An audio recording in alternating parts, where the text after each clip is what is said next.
Welcome or welcome back. I'm Literary Mad Max, and I'm just a girl who forgot to introduce the vlog. There's a concept to this one, so it needs an introduction. I'm reading my favorite authors' favorite authors for a week-ish. 5 books. And how am I going to do that? How am I going to have them recommend me their favorite books? I'm so glad you asked. First, we have a spinner wheel with all of my favorite authors. Well, most of my favorite authors. Everybody that I could think of. I researched all of these people on Fantastic Fiction earlier, like a month ago. I don't remember what there is anymore. The goal is to read books off of my physical TBR, though, so that's what I'm going to be doing. And I'm going to look them up. And on this website, you can see a lot of different things about an author, but one of the things that you can see is what books that author has blurbed. So I'm going to be picking one of those. In theory, if an author has blurbed a book, I would think that they are endorsing that book at the very least. So I'm excited to do this. I think this is a really fun idea, and this is another one of my escape vlogs as well. So I'm working on Team Engineers to try and escape while I'm reading some of my author's favorite books. What could be better? Let's get into the vlog. Okay, it's time to pick my first book. I'll just pop it on the screen so we don't have to pretend that you can see it. And the first author that I am reading their favorites, or a favorite, is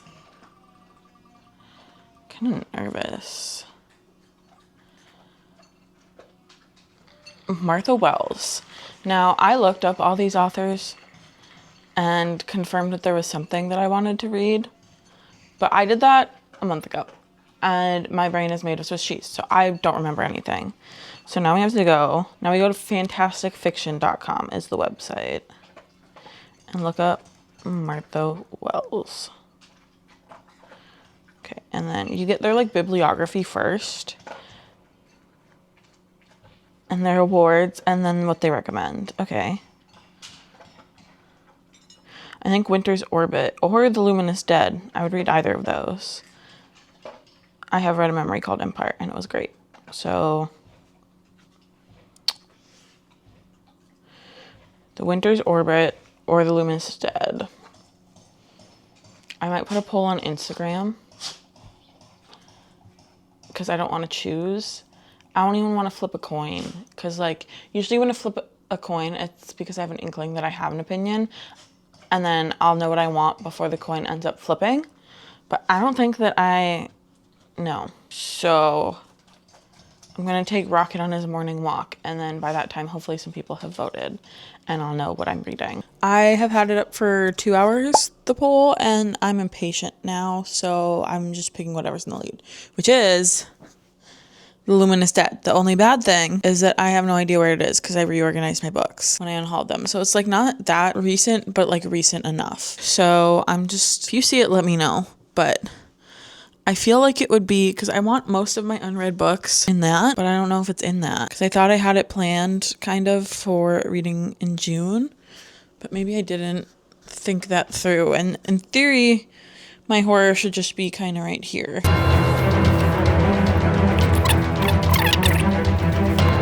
Found it. Do I have this signed by Caitlin Starling? Probably. I can't read that, but I think it says Climb Down, which I think this is going to be really effective for me because it's kind of like a underwater cave diving on a planet, so it's also sci-fi. But every time I see those cave divers, I'm like, do they know they don't have to do that? They really just don't have to be there. It's an optional task that you're doing that seems dumb. And I've gotten to go in caves. But they were big caves. They weren't underwater caves. I wasn't squeezing my body like I was toothpaste through a tube, right? So I think that this is going to be pretty effective horror for me. This is one of the Caitlin Starlings that I've really been wanting to get to. I tend to really enjoy Caitlin Starling, so I'm really excited about this one. Hopefully Martha Wells has chosen well for me. Okay.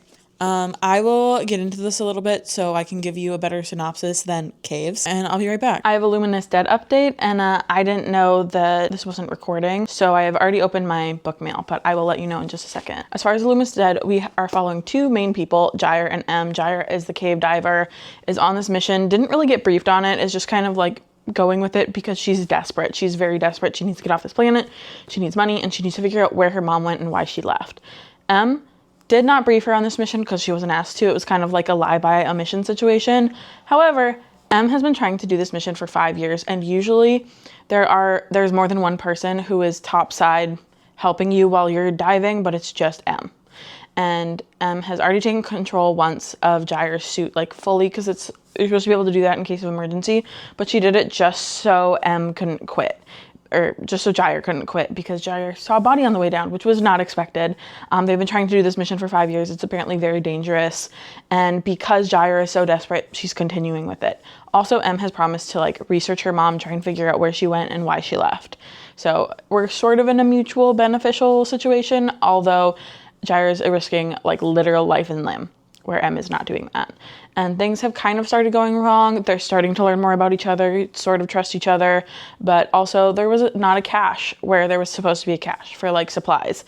So Gyre is getting more and more stressed, but is continuing with the mission anyway because she is desperate too. And I'm only about 70 or so pages in, so it's still a lot of backstory. We haven't gotten super claustrophobic or anything yet, but I'm looking forward to that happening. I'll probably update you when I have to run errands and get farther into the Luminous Deep.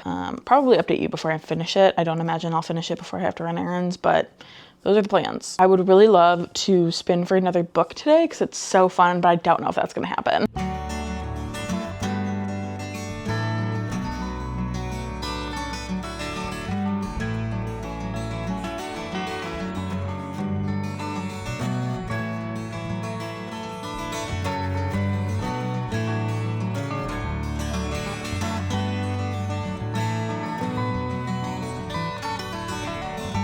I'm only like 70 more pages, so about 140 pages into the Luminous Deep, so I don't have huge updates for you. Gyre is getting some of the history on some of the people that have died trying to do this expedition, and I'm a little less engaged with the history of those people. I don't care quite as much, so I'm a little less engaged with the book overall. Hoping, you know, like it picks up a little bit, but we're still running errands, and I need to go into Barnes & Noble, and I'm just letting you know so you can hold me accountable. In this moment, I'm getting a book for someone, because I'm going to go to the post office and ship things, but I'm getting a book for someone, and maybe The Tapestry of Fate by S.A. Chakraborty. That's it. Nothing else. We can look, but those are the only books I'm allowed to buy, okay? Okay, I need you to hold me accountable right now.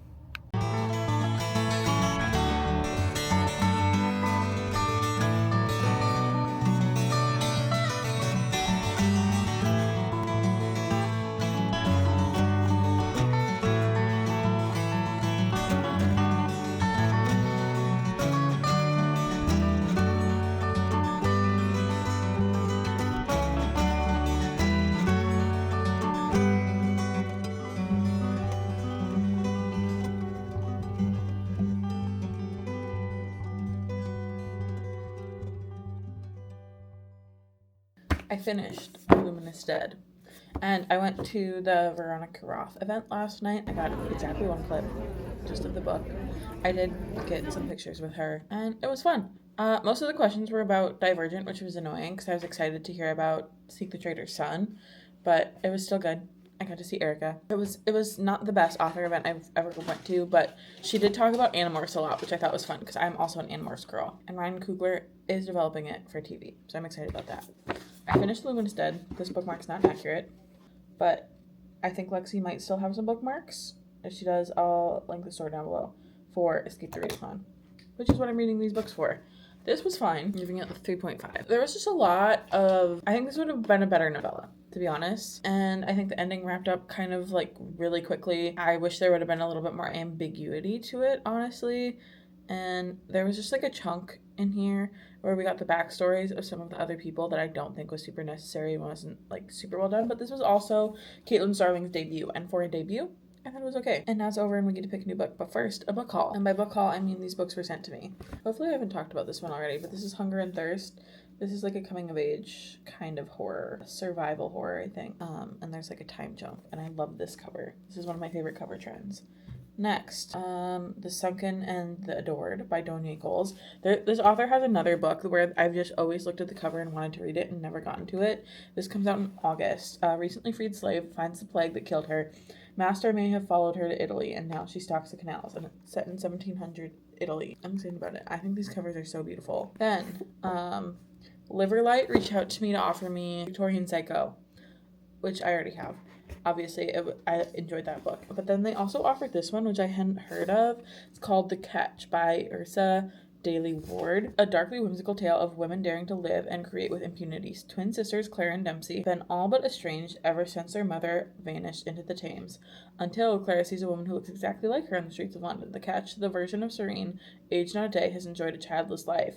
Clashing over this stranger, their sisters hurtle towards an altercation that threatens their very existence, forcing them to finally confront their past together. And it's just so pretty. I'm excited to check this out. I hadn't heard of it before it was offered to me. And I really do need to stop accepting books because it's not even like the time, like, will I get through all these books? It's the space. I have no more space for books. But I do have one more book to talk about. And good things come to those who wait. Because I didn't get the Tapestry of Fate at Barnes & Noble. But it did come in the mail. Thank you, HarperCollins. Harper Voyager. And this is the second book in the Amina El-Sarafi series. And I'm super excited for this. I might do a pirate vlog because that would be fun. I have a lot of pirate books on my TBR. Set sail in the second adventure of pirate Amina El-Sarafi as her quest to track down magical artifacts brings her to the island lair of a sorceress whose woven enchantments are impossible to flee. Book 1, she's getting her child back and dealing with her shitty ex. I would love if Amina was bisexual. That is my hope for this book. And maybe she's into the sorceress. Who knows? I don't, because I haven't read it yet. But we also get to pick a new book, which is what I'm excited about. These like kind of challenge vlogs, the most fun part is finding out what you're reading next, obviously. So let's go do that. And by go do that, I mean sit right here. Let's do it.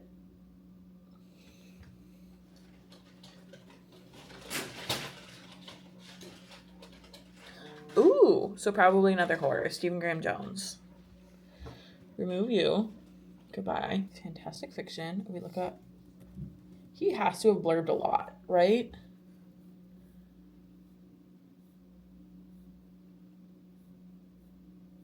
One would think.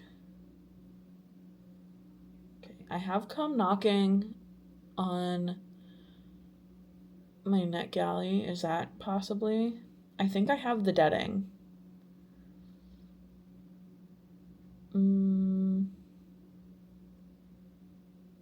I would be really interested to read Reluctant Immortals by Gwendolyn Keist, but I'm really trying to stick to my physical TBR here. The Pallbearers Club, fantastic. Like, there's a lot of books that I want to read on this list, but there's not any that I own. It's The Hollow Places.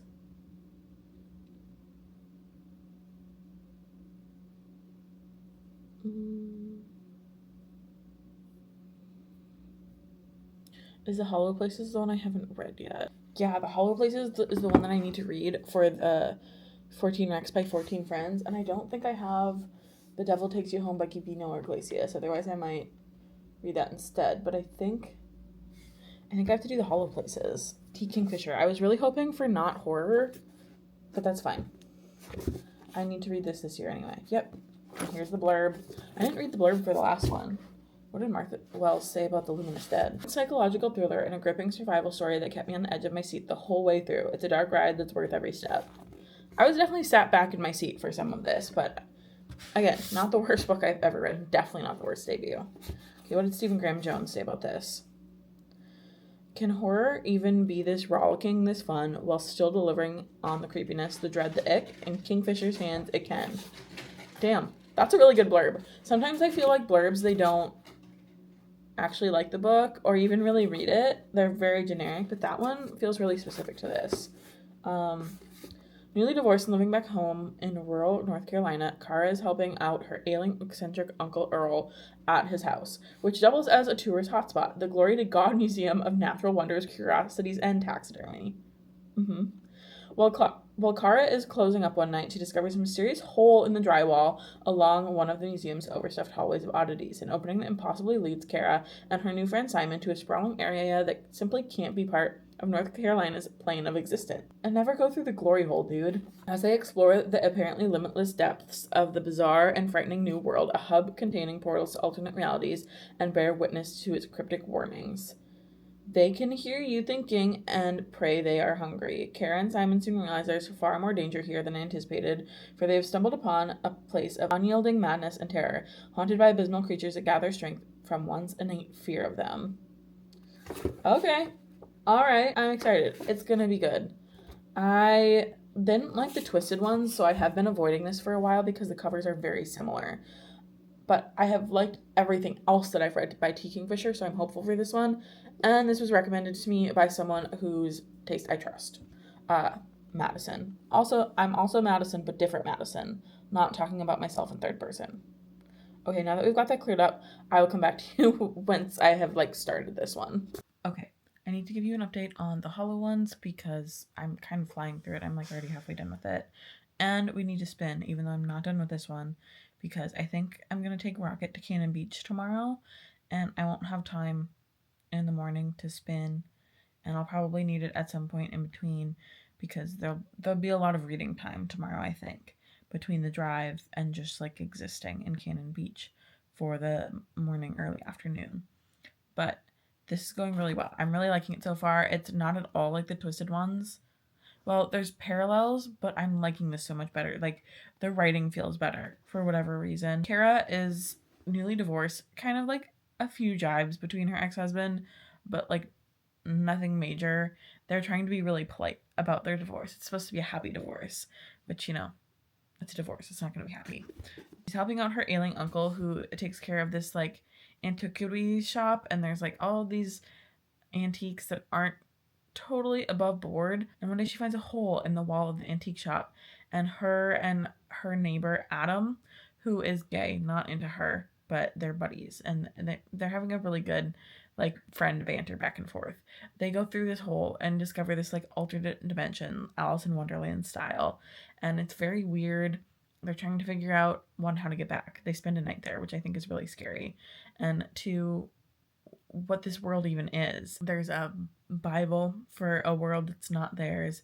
They find a porn magazine that's not from their world. They encounter a few creatures, beings that kind of help them and kind of are just very odd looking. They're stuck there right now as far as I'm in.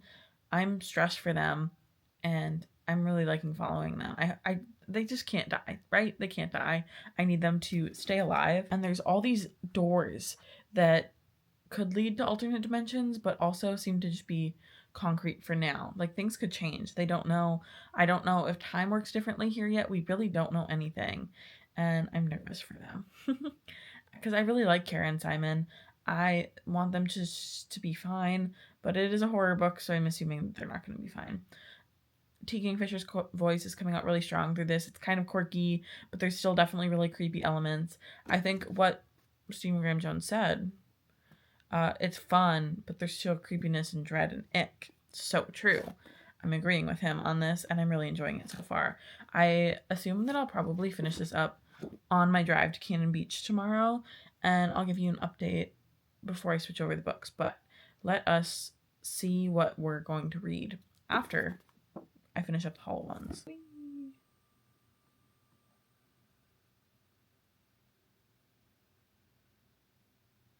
Ooh.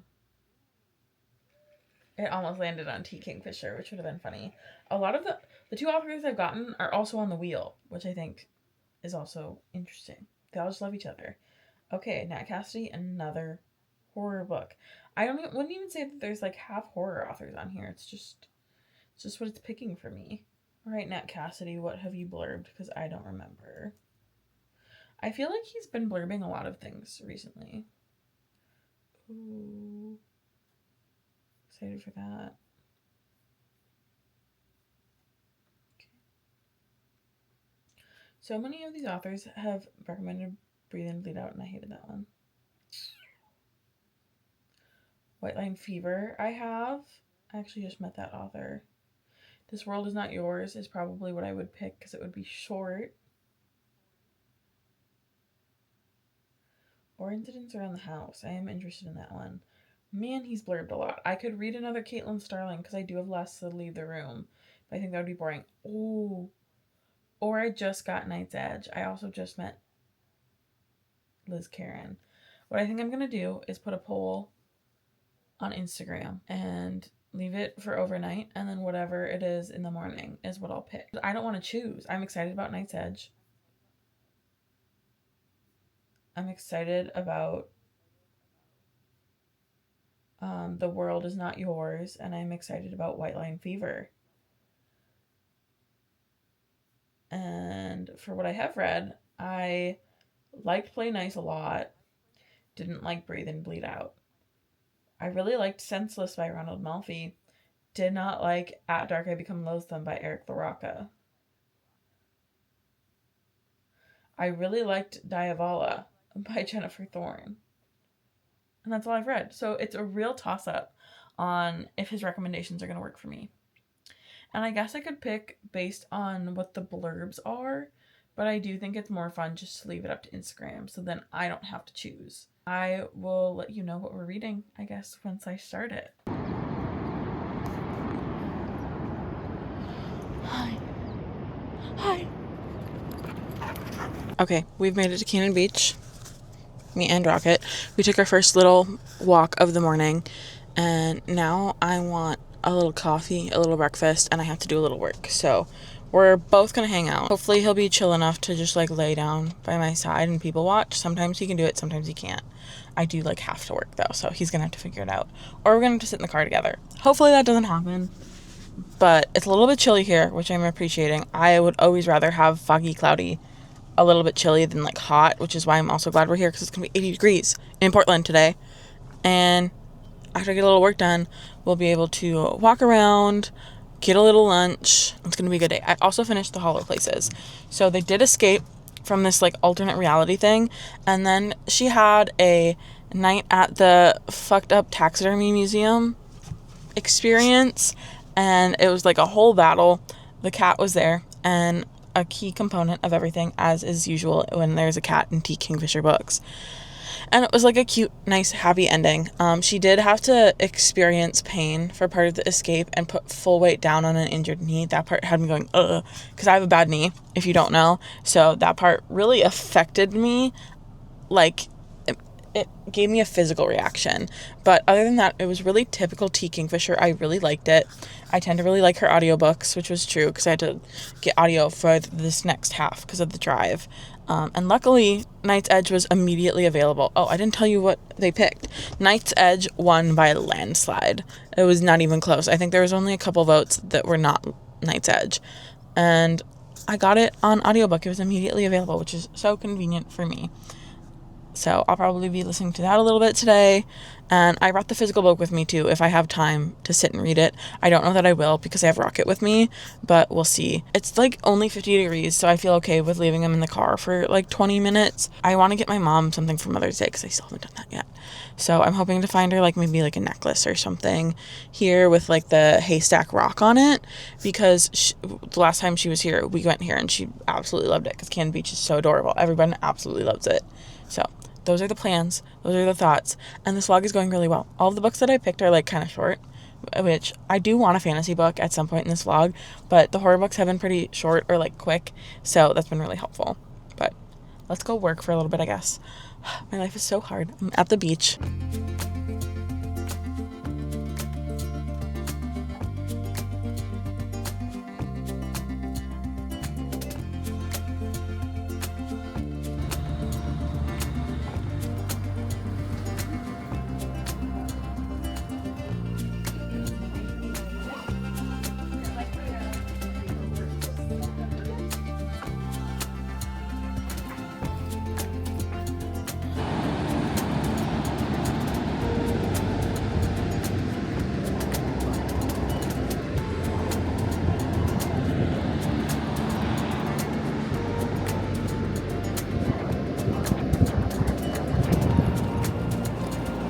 Go.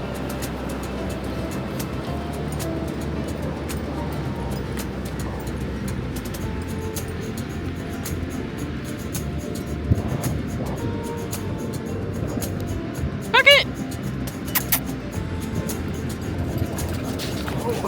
Good job.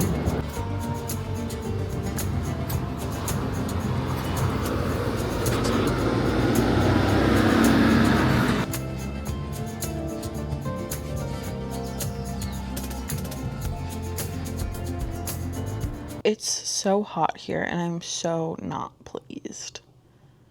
It's like 82, I think, and it was in the low 50s at Cannon Beach. I'm not happy to be back. And I'm also glad that I came back at like 2 p.m. Really glad that I didn't have to drive to Cannon Beach at 2 p.m. because it's Memorial Day weekend. There's also so many cops out, and the cops are really rude. Just with the way they drive. I didn't get pulled over or anything. When there's a lot of people on the highway between Portland and Cannon Beach, it's like impossible to speed anyway, but there's a good chance of an accident. There's a couple like treacherous spots on the highway. They've had this bump there for over a year now, I think, where you have to go like 5 miles an hour because it is so like jostling, and especially if you're like pulling a trailer or a camper. Oh my God. I came home to some book mail and okay, I didn't know if he was going to show you his butt. I came home to some book mail, and I also got a book at the bookstore in Cannon Beach. I don't know what it is, but I just feel like if I don't buy a book there when I go there, they're going to go out of business. And it would be the saddest thing in the world if the beach bookstore went out of business, right? I'm sure they do great business. Like, it's so fine. But I did end up grabbing a book. Bailey from the Greek Choir on TikTok always talks about The Bone Orchard by Sarah A. Mueller, and the cover is really great. I don't know what it's about at all. A dark gothic whodunit unlike anything else. Lush and atmospheric. Westworld meets Edgar Allan Poe. And then I unfortunately got my Illumicrate box this month because I forgot to cancel it. Secrets Grow in the Dark. Tucked away behind a notorious house of ill repute, there is a garden where the trees are made of bones. The clattering, ghastly harvest is tended to by the women who live and work at Orchard House. Charm, the madam, and her haunting beautiful charges. Shame, justice, desire, pride, and pain. The wealthy and powerful of Beauregard flock to Orchard House to spend their time and money, indulging in every excess and inclination, except for Charm herself, as she belongs to the Emperor alone. Now the Emperor summons Charm to his deathbed to hear his final decree. Charm must choose which of his awful, faithless sons will inherit the empire, by discovering which one is responsible for his own murder.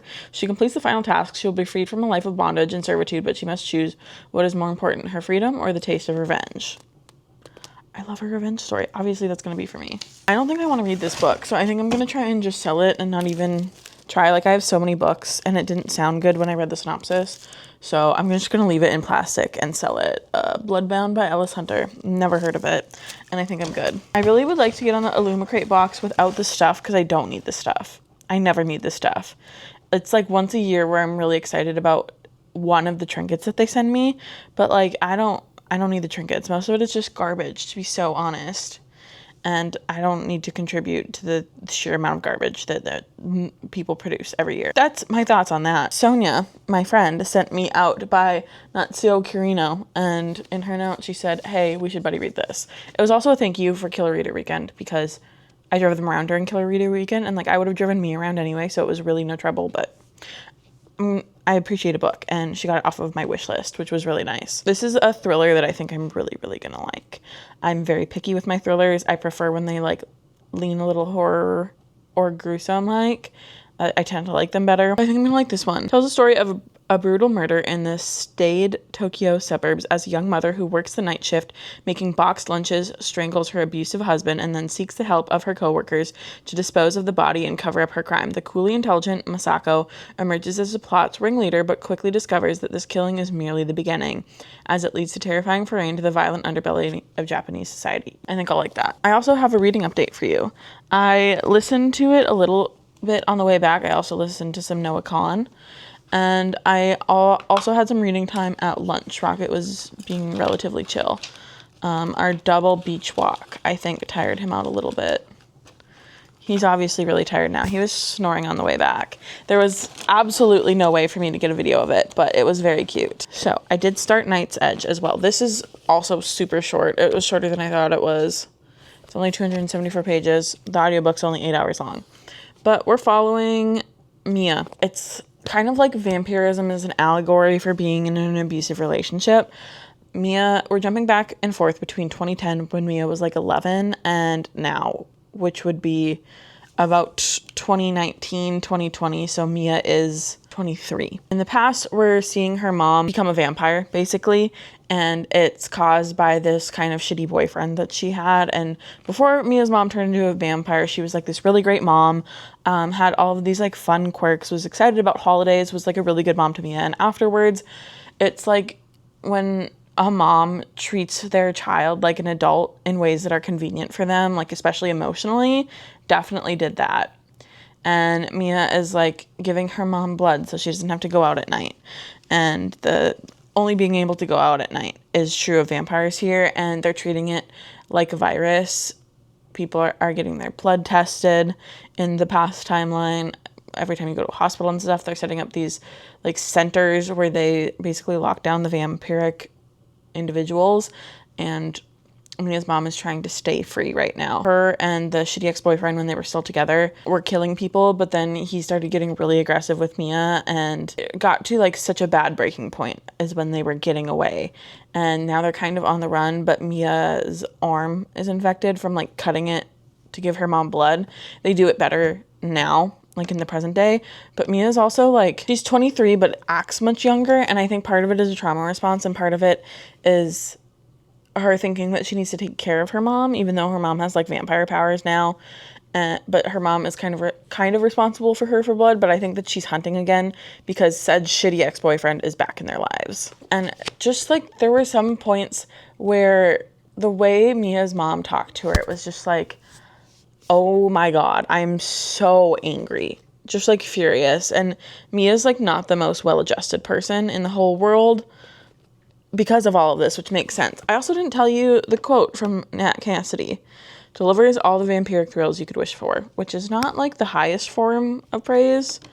But Chuck Tingle said it was heart-wrenching and magnificent, which is how it's feeling so far. I'm really, really liking this. I really wish I would have gotten book 2 at Killer Reader Weekend because that's where I snagged this one.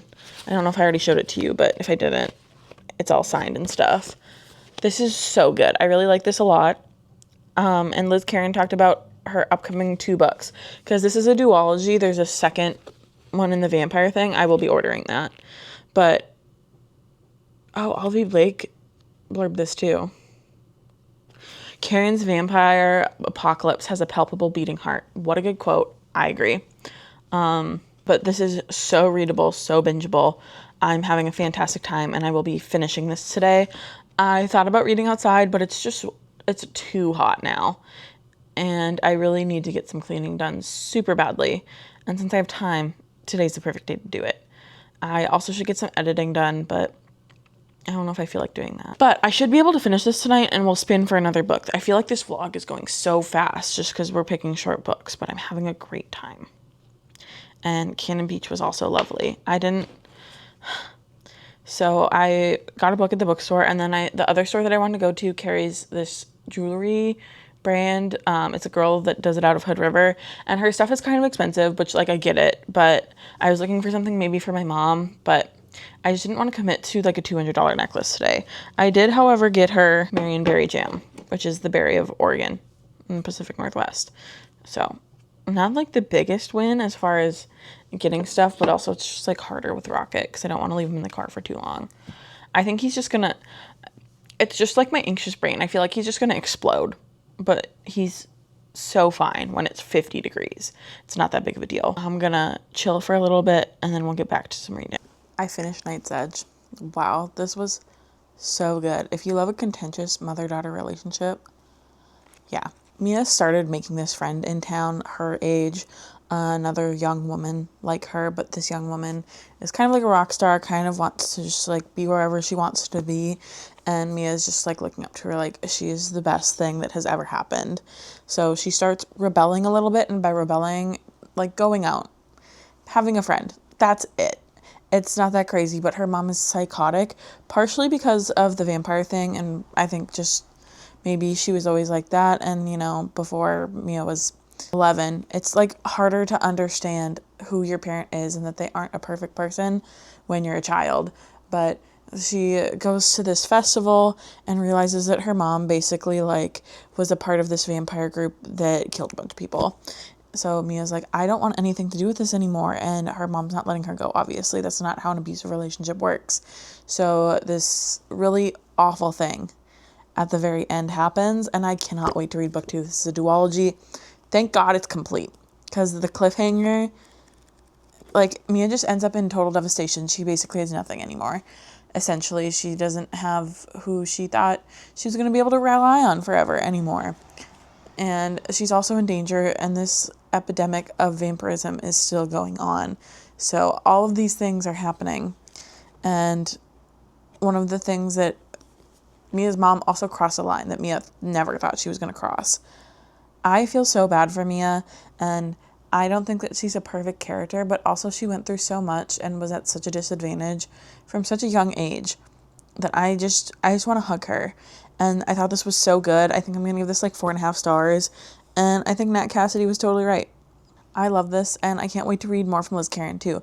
I got to hear her talk about her next 2 upcoming books. Very excited for them. I think that this will be an author that I pick up regardless of what the synopsis of their book is. I'm really looking forward to more from her. She rocks. And on to our next spin. Fantasy.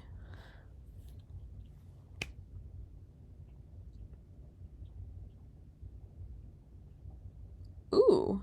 I feel like Becky Chambers has blurbed quite a few things. I will take Becky Chambers. Let's see what Miss Becky Chambers has to offer. I also have her new book. This one, As You Wake, Break the Shell, on my Kobo, and I'm really excited about it. Okay, I could start middle game. Oh, I guess I'm starting middle game, because I don't really want to read Automatic Noodle. I don't have it either. But I do have the first 3 books in the Alchemical Journeys series. Book 4 either just came out or is about to come out, so it's not a bad time to start the series. I just made a video too on how many series I'm in the middle of. So what's one more?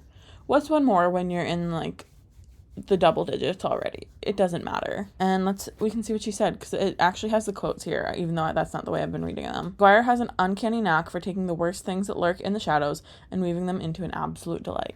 I'm excited. I also know that this is Books and Lala's favorite book, so it's definitely been on my radar for a while. He's living his best life. I gave him a bath immediately after we got back, and then we went OUT to go POTTY, and he's been asleep ever since. Beach is tiring for a big guy like him. I think every author, other than Liz Karen, that I'm reading the book of is also an option on the wheel. They just all love each other, which is so beautiful. I'm imagining middle game is not going to be ready at my library, though. I obviously have it, but I need to do laundry. Ooh, available immediately. That's what we love to see. So I'm going to start this and do some laundry. Great news. I've started middle game and I am loving it. We are following 2 kids, Roger and Dodger, and they've started talking telekinetically to each other. They are unclear right now if they're even on the same universe, the same plane, but Roger is very word inclined. He loves words but isn't too great at math, and then Dodger loves numbers, loves math, is quite bad at words, and she ends up helping him on a test. So then they start really talking to each other, becoming friends, and as gifted kids they really do struggle with making friends, so this is huge for them. But we also know that there's this big bad entity. There's this alchemist who has taken over from this once in a generation alchemist to try and make these kids do something. We don't know all of the details yet. We just know that they are not the good guy. I am loving the way that this was written. This is reminding me a lot of the way that This Is How You Lose the Time War is written. There are some beautiful lines in this. The writing itself is super great, but I'm also very invested in the plot line. I think it's so fun. The kids are very interesting as individuals, but it's very clear that they should be together. I really hope that they get to meet each other, but they're 7 and they don't know where the other person lives, so it's just not clear if that's going to happen. And this is a series. I think there's 4 books so far, or the 4th book is coming out. I have the first 3. I'm really looking forward to reading the whole series. I really hope that this book can stick the middle and the landing. I'm just really impressed with this so far, and it's by far the favorite book that I picked up in a while. So I cannot wait to continue, and I will probably give you another update before it's done. This book is separated into books, and it's quite large. I think it's over 500 pages. Yeah. So I will probably give you a mid-book update. Farmers Market Haul. Also, I got farther into Middle Game, so it's also a book update. First, my hot sauces. We ended up getting all of the options, so it came in this fun little box. First is Groovy Green Hot Sauce. Neither of us tried that one. And then there is a Elderfire Mango Hot Sauce, which sounds really good. I love like spicy mango. And then Elliot tried Dill Pickle Hot Sauce, and it's like a collab with Grillo's Pickles, and he really liked that. I tried Blazing Raisin, and that was really good. We're having like pseudo chipotle bowls tonight, so I will be trying at least a couple. And this is just a hot pepper hot sauce. I might put this on eggs tomorrow. I said that I wasn't going to open all of them right away, but that might end up happening. And then we got like a bunch of stickers. Their branding is really cute, and I think they're local to Portland. And then at another stall, I got some art stuff. I got this tea towel for my mom. It's Pacific Northwest plants that are native to the area. For my bestie, because I have some stuff to send her, and she loves a pun or something cute like this. And then I got myself this pickle print because I love pickles. Pickles are one of my favorite things. So this is very cute. And then we also got some hummus, but I don't feel like taking it out of the fridge. But we got this lemon basil hummus that is so good. So good. There's so many good hummus places around here. So we just have to like cycle through them so that we can have everything all the time. And then as far as Middle Game is going, we're following them more as adults now, and they're kind of figuring out what they are. They did this thing where she was doing math and he was saying words because one of their college friends, they're in college now, like grad school, died mysteriously, and there was a fire, and they're trying to figure it out, and they're realizing that this could have been their fault. And they do this weird, freaky math word thing and cause an earthquake, and they're like, oh my god, is this our fault? Because there is another friend that is part of like the big bad group and is following them, kind of trying to keep them alive, but also seems like pretty malicious. And it's unclear who is good and who is not right now. And they are also trying to figure out if they are like total abominations. They're trying to figure out how to still be with each other because they don't want to cause more harm. They're both very like soft-hearted individuals and want to do what is best for the greater good, but also they can't seem to stay away from each other. So I'm really interested to see how they end up doing that. I also just started book 5. This book is sectioned into books, so I'm a little over halfway done with it. I'm hoping to finish it up tonight, and we'll spin for our final book, but I am still thinking that this is going to be a 5-star. It's still feeling like a 5-star to me. I'm pretty obsessed with it, and also kind of mad that I won't be able to just continue with this series. I do have the next 2 books on my physical TBR though, so at least I have that going for me, and I'm really excited to get to them. Finish Middle Game, and I also have my shirt on for you to see because I'm realizing now some of my videos got corrupted. Why? So I think the role for Middle Game, you couldn't see the video, so I couldn't show you my shirt, but I'm actually wearing it, so she's so cute. Like, I would buy this shirt regardless of whether or not it was merch, which I think is the line for good merch. Anyways, Middle Game. It was a 5-star read, and Becky Chambers was so right. This was so good. I love this. I can't wait to continue the series. I think book 4 for the series comes out in June. I probably won't be caught up by the time it comes out, but I'll be working on it. I am so excited to continue this series. I can't wait. I am doing one more roll for this video, but I really hope that I'm able to fit this series in somewhere soon, because I don't want to lose any of my momentum with it. I loved it. The twins figured out what was happening, what they were doing. Erin, the person that was a twin and came from the bad side, very much made a choice to help them. And they figured out that they have been resetting the timeline. I think they're on like their 13,000th time. So they don't want to do it more than once. They want to get it right this time. And I'm not even really sure what right means for sure. And I don't think that they do either, but they're going to figure it out together. I'm excited to watch them work together. I'm hoping that we don't get more and more timelines in the next book, because I like the concept for this one, but I think we might need to move on to something different. I really hope my enjoyment sticks with this one, because I really, really loved this book. This was a 5-star read. I thought this was so good, so unique, and just fantastic. And I know that it's a little bit older, and in the book spaces that I'm in, it's all about the new books. But I hope I can get more people to pick this one up because I thought this was so good. And yeah, I guess we're on to our last roll. All right, let's spin.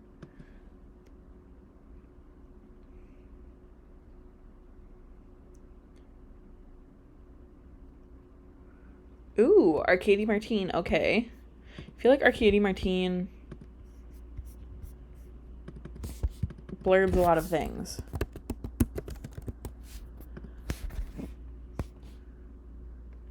Wife of Vivian Shaw. I didn't know she had a wife. Okay. We're focused. Ooh, okay. The Unspoken Name or Spoiled Milk. Unspoken Name or Spoiled Milk. I kind of want to read Spoiled Milk, but should I put it up for a vote? I think I should. I think it's going to be Spoiled Milk anyway, but I'm going to put it up for a vote. I have a movie night to go to tonight. Oh, I also wanted to show you the t-shirt that I got from Ms. Number Media because I never took a video there, but I did mention that I was going to be picking up my merch. I also got no books.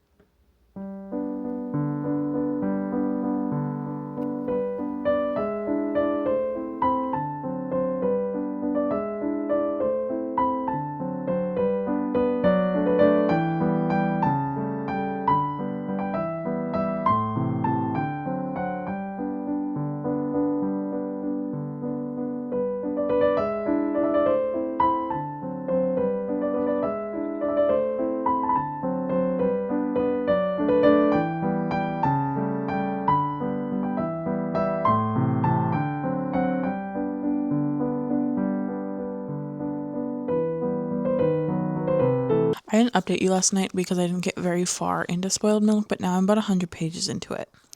And we're following Emily, who is one of the girls at the boarding school that we're following, and her best friend Violet just died, and it seems to be under not normal circumstances. Like, she thinks that she was murdered, and she thinks a teacher did it.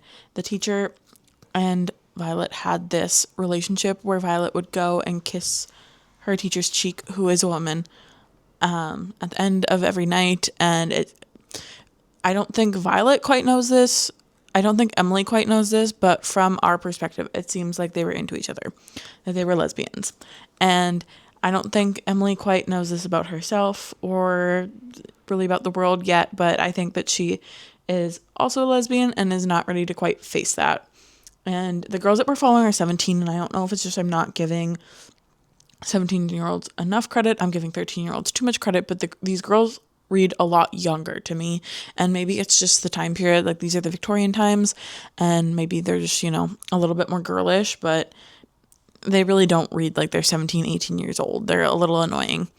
And in Emily's narration, like, she calls herself annoying and that they're annoying, so it's intentional, but I don't know that it's like fun at all. And in order to try and figure out what happened to Violet, they do this seance with a woman in town. They're at a boarding school. They get to go into town once a week. And they do a seance. They talk to somebody, but not Violet. And then they try and do seances on their own and are just trying to reach Violet. And weird stuff is happening at their school. The food is rotting a lot faster than it's supposed to. And a girl has actually just died from, it seems like, the food. It looks like she was poisoned, but they can't figure out what that poison is. And I'm feeling okay about this book so far. I don't think it's like anything revolutionary. I'm not having the best time in the world, but it's not bad. I'm probably right now feeling like a 3.5 to a 3.75. It's like fine. There's been a couple moments where I've been like, ooh, that's kind of creepy, but the Victorian time period is also not my favorite time period, so that might be part of it. But it's going fine. I also don't think I ever read what Arcady Martine said about this book, so we have to figure out that. I was thrilled. Oh, okay, maybe I should have read the 2 blurbs and decided off of that. That's not exactly like raving review. But a lot of other authors that I have previously enjoyed also like this one. Tamsin Muir said this book destroyed me, which is a lot better of a blurb.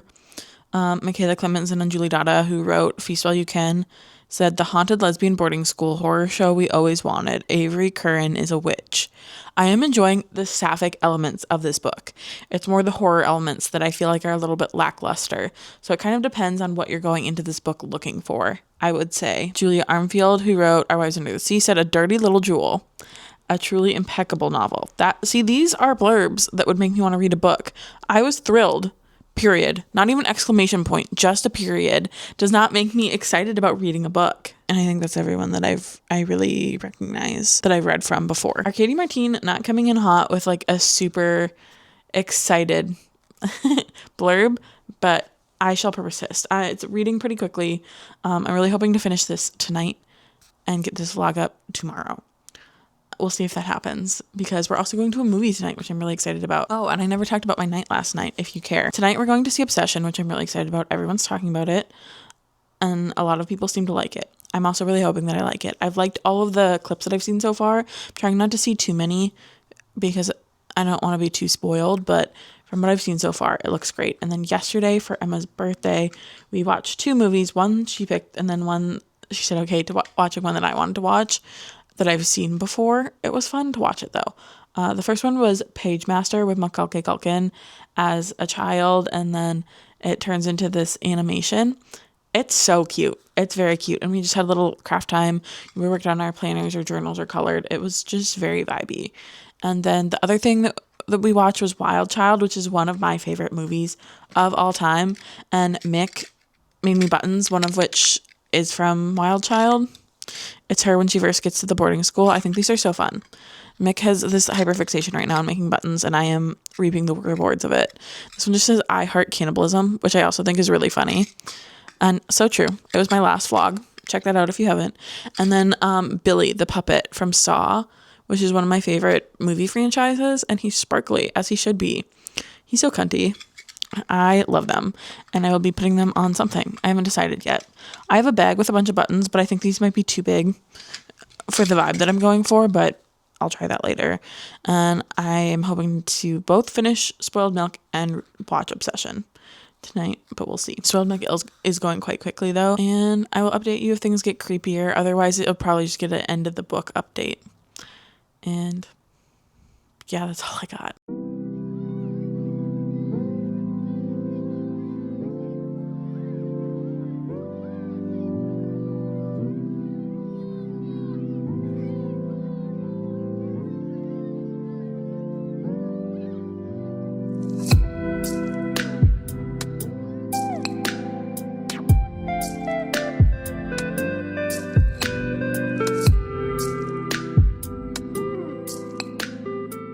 Okay, I'm back from Obsession, and also I have finished Spoiled Milk. I'm more excited to talk about Obsession though, so we're going to do that first. It was so good. It was basically Horror is Men, and yeah. And the actress that plays Nikki, she did so good. I can't wait to see her in more things. Like lifetime career performance type beat. And I really liked the movie. I thought it was really good. The ending wasn't surprising, but the tension and the horror that the movie kept up made it so that it didn't need to be surprising. I still really, really liked it. I thought the performances were great. I thought the vibe was really good. I know the budget wasn't huge, but it was perfect for what it was. I had such a great time. I would recommend it. And if you can manage to see it in a theater still, I would recommend that too. It's a good theater experience. Spoiled Milk by Avery Curran. It was okay. The girls end up kind of figuring out that they can't leave or they'll die because of the entity at this boarding school, and then they figure out how to kind of overcome it. And Emily sort of kind of deals with her being gay internally. And that's kind of all that happened. It wasn't stunning. It wasn't thrilling. I was not thrilled. I think that it was gory, tender, sexy, wry, and just so exquisitely written. I'll give it that. I don't think that I loved the way that they talked because they were in Victorian times. That irritated me a little bit. And I also don't think I love the audiobook. I enjoyed this book more when I was reading it with my eyeballs than I did when I was listening to it. I did a little bit of both. I kind of wish I would have finished it up with my eyeballs, but I was trying to do something else too. I would say I liked it. Definitely not my favorite out of everything. I think my favorite was definitely Middle Game, and I also really liked Night's Edge. I think those were my top 2. But I didn't hate anything either, so I'll take it. And thanks for joining me on this week of me doing a bunch of different random things and also reading books recommended by some of my favorite authors. I will absolutely be doing this vlog concept again. It was so fun. And I will see you in my next one. If you want to put an emoji just to say that you were here and made it to the end of the video, you can put a little ghost for spoiled milk. And my next video will probably be my June TBR, which I'm really excited about. It will be Arc City, baby. And I will see you in the next one. Bye.